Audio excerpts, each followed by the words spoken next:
Hello students, how are you all? I hope you all are keeping yourself fit and healthy during these tough times. I welcome you all in today's session. In previous lecture, you have already studied about the introductory part of photosynthesis, whereas in today's lecture, we will be going to discuss about all the important experiments of photosynthesis. As you all know, the basic definition of photosynthesis. What is it? As we all know, photosynthesis is the process by which green plants prepare their food by using carbon dioxide and water in the presence of sunlight and chlorophyll. Okay students, this we all know. So, let me tell you what are the ingredients, what are the raw materials which are required for this process. What are the raw materials? Tell me.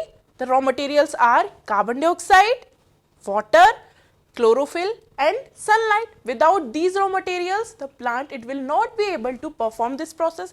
Okay students, the plant it will not be able to prepare its food. Okay, so let's see what is the importance of these raw materials. Okay, so we will see it one by one. So let's start with the photosynthetic pigments. Okay students, so as you all know, what are these photosynthetic pigments? The pigments which are helpful in the process of photosynthesis, they are known as photosynthetic pigments. Okay students, so these are basically the chlorophyll molecules. What are these pigments? These are basically the chlorophyll molecules. Students, in last class we have completed all the topics of chapter 1, that is chemical reaction and equations. Now in this class we will revise all the topics of chapter 1. So we will start with the introduction and we will end the revision with corrosion and rancidity. Students, let's start revision, and revision start with introduction. So, student, introduction. Name is chemical reactions and equations. So, what is chemical reactions? When two or more substances undergo a chemical change and produce a new substance with entire new different properties, known as chemical reaction. Means substances undergo a chemical change. So, student, first of all we have to understand about the changes. In 6th class, we have also discussed that periodic, non-periodic, desirable, undesirable, reversible, irreversible, physical and chemical change. But the main important changes for the chemical reaction and equation is physical and chemical change. So, let's start changes.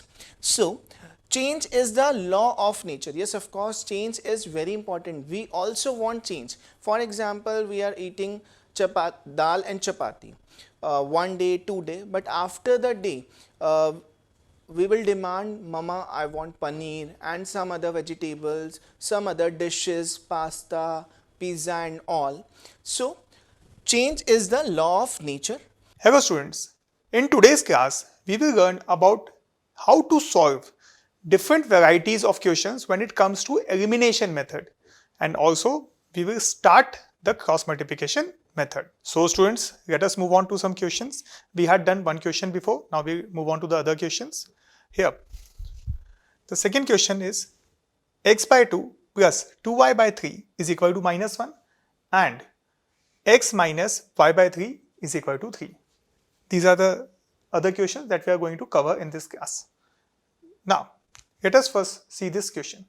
And what do you have to find? You have to always find x and y. I cannot replace it, I will not be writing it every time, but you have to understand that you have to find x and y, and by which method? By the method which is going on, that is elimination method, right?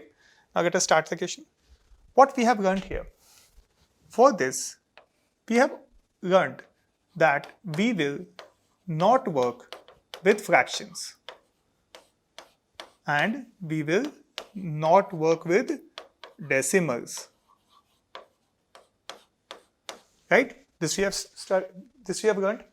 By the way, why will we not be working with fractions or with decimals? Because even if you do by fractions and decimals, you will get the right answer.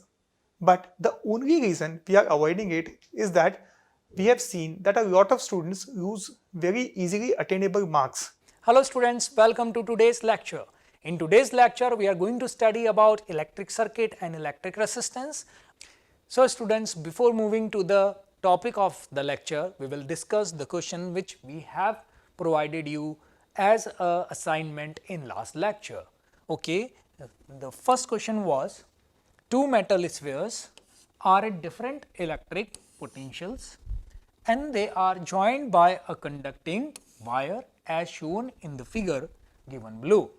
Which of the following statement is correct related to the figure shown below?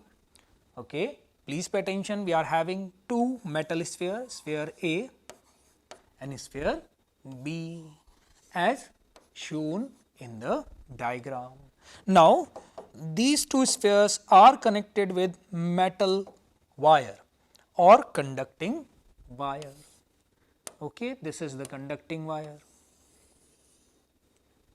Sphere A is at high potential, sphere B is at low potential.